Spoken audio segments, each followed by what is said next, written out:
Hello, welcome to the channel. So, our today's topic is important scientist as well as हम यहाँ पे authors plus writers सब कुछ cover करवाने वाले हैं चैप्टर वाइज।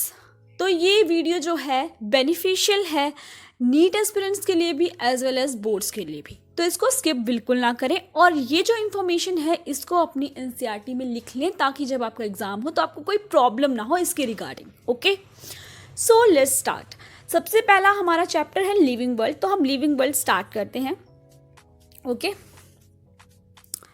सो यहाँ पे सबसे फर्स्ट साइंटिस्ट जो है जो कि आपके फर्स्ट पेज में है, जब आप एनसीईआरटी खोलते हो ना तो आपके फर्स्ट पेज में एक साइंटिस्ट की फोटो लगी हुई है और हम लोग इसको सोचते हैं कि लाइटली लेते हैं कि नहीं ये तो इम्पॉर्टेंट नहीं होगा, बट ये बहुत इंपॉर्टेंट है। ये है हमारे scientist Ernst Mayr. Ernst Mayr को कहा जाता है Darwin of 20th century. Darwin कहाँ आए थे? हमारे एवोल्यूशन चैप्टर में डार्विन का जिक्र है। जिन्होंने 12th नहीं पढ़ी है उनको नहीं पता होगा, जिन्होंने 12th पढ़ी है उन्हें पता होगा। ठीक है, तो अर्नेस्ट मेयर ने कंसेप्ट दिया बायोलॉजिकल स्पीशीज से रिलेटेड कि species can interbreed among themself, मतलब वो आपस में इंटरब्रीड करके अपने जैसे बच्चे पैदा करती हैं स्पीशीज। ओके, तो ये कंसेप्ट था उन्होंने दिया अर्नेस्ट मेयर ने, और डार्विन भी इसी के रिलेटेड है। डार्विन की भी जिन्होंने 12th पढ़ी है उनको पता होगा, 11th पढ़ी है कोई बात नहीं, आपको सिर्फ इतना याद रखना है कि Darwin of 20th century Ernst Mayr को कहा जाता है। धीरे धीरे आपको सब समझ आ जाएगा। ओके, नेक्स्ट है टेक्सोनोमी। टर्म किसने दी है? ओ सॉरी, टी यहाँ पे ना गायब हो गया, बट टी है ये, TAXO। तो टेक्सोनोमी टर्म किसने दी है? APD कैंडोले ने। कैंडोल या कैंडोले जो भी बोल सकते हो आप, अपने अनुसार आपको जो भी याद रहता है वो आप बोल सकते हो। सो मैं तो इसको कैंडोल बोलती हूँ। तो टेक्सोनोमी क्या होती है? पहले तो टेक्सोनोमी होती है आपकी क्लासिफिकेशन, आइडेंटिफिकेशन, नॉमेनक्लेचर किसका?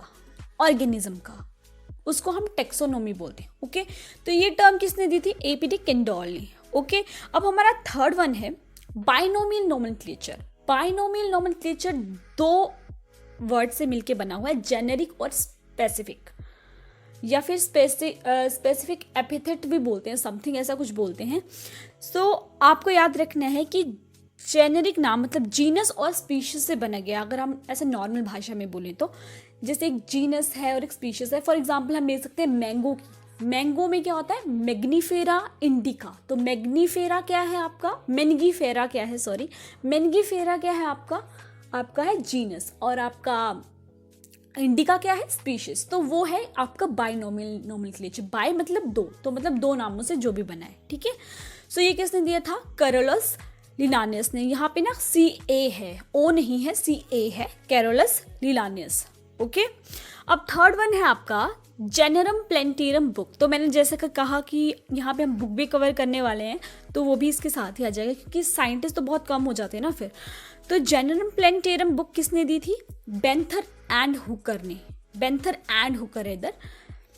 अगला है आपका स्टैटिक कंसेप्ट ऑफ स्पीशीज। ये आपके एनसीईआरटी में नहीं है, आई थिंक, जहाँ तक मुझे पता है ये एनसीईआरटी में नहीं है। ये 5th वाला, ये मैंने पास्ट ईयर क्वेश्चन पेपर से लिया है।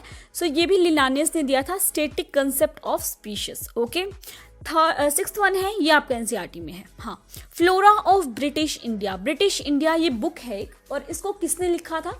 JD हुकर ने लिखा था। किसने? JD हुकर ने।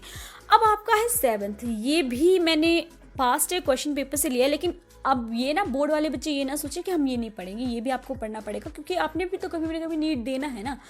तो आप ऐसा लाइटली मत लें किसी चीज़ को, ये थोड़े से तो हैं टॉपिक, इनको पढ़ लोगे तो कुछ हो नहीं जाएगा।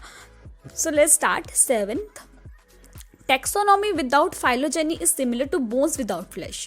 मतलब अगर टेक्सोनोमी को फाइलोजेनी के साथ नहीं, मतलब अगर विदाउट मतलब फाइलोजेनी ना हो ना उसमें, मतलब फाइलोजेनी मतलब आपका इवोल्यूशनरी जो भी आपके रिलेटेड चीज़ें हैं, जो भी इवोल्यूशन से अगर आप उसको लिंक अप नहीं करते हो ना, तो वो बिल्कुल ऐसा होगा कि जैसे बोन्स विदाउट फ्लैश, मतलब बोन्स हैं पर हड्डियां हैं लेकिन फ्लैश नहीं है। ठीक है, तो ये तख्ताजन ने दिया था, आपके तख्ताजन है, इन्होंने दिया था। अब नेक्स्ट है 8th वन आपका न्यू सिस्टमैटिक्स, और ये दिया था जुलियन हक्सले। ये भी शायद मैंने पास्ट ईयर से ही लिया है। और लास्ट वन है आपका ट्राइनोमियल सिस्टम। ट्राइनोमियल सिस्टम जैसे कि मैंने आपको बताया वहाँ पे कि बाइनोमियल सिस्टम है जिसमें 2 नाम हैं और ट्राइनोमियल में 3 नाम हो जाएंगे आपके, ठीक है, 3 नाम हो जाएंगे। और ये दिया था आपके लेमार्क ने, अंडरस्टूड, ये दिया था आपके लेमार्क ने। Just wait for minute, I have an doubt, no everything is fine. हाँ वेट हाँ, तो ये ट्राइनोमियल सिस्टम मैं आपको थोड़ा सा समझा दूँ यहाँ पे। तो ये आपकी, जैसे आपकी इंडियन काऊ है, उसका नाम क्या है, कॉर्वस स्प्लेंडेंस स्प्लेंडेंस, मतलब स्प्लेंडेंस स्प्लेंडेंस जो है वो 2 बार आया है, तो वैसा, ठीक है, समझ रहे हो आप। मतलब यहाँ पे मैं लिख के बता देती हूँ एक बार, वेट फॉर मिनट। तो ना मुझे ये ब्रश, कुछ प्रॉब्लम आ जाती है इन ब्रशेस में ना, वेट, यहीं पे लिख देती हूँ, मिट नहीं रहा है, मुझे पता नहीं लग रहा अभी। Splendens dense, oh my God ये तो बहुत अजीब हो गया कुछ, वेट, हाउ टू इरेज, ओहो देयर इज ऑप्शन, या सो स्प्लेंडेंस, सो स्प्लेंडेंस, कॉर्वस स्प्लेंडेंस स्प्लेंडेंस, ऐसे है इंडियन काऊ, और हमारा यहाँ पे कंप्लीट हो रहा है ये। और अगर आपको ऐसा लगता है कि इस चैप्टर में कुछ रह गया है तो आप प्लीज़ कमेंट में लिख दें उसको, ताकि मैं कवर कर सकूं, और बच्चों को अगर लग रहा है कि कुछ बच गया है तो भी वहाँ पे क्लियर हो जाए। और ऐसे ही सीरीज़ देखने के लिए चैनल को सब्सक्राइब करें, और बाकी हर एक चैप्टर में ऐसी आते रहेंगे आगे, मतलब डेली आएंगे, मैं तो बोलती हूँ डेली में डालूंगी, और हम जल्दी जल्दी कंप्लीट करेंगे सारे चैप्टर्स, और आप अपनी स्टडी के साथ इसको मिक्स कर सकते हैं, तो ताकि आप थोड़ा अच्छा सा पढ़ सको। Okay, and thank you so much for watching.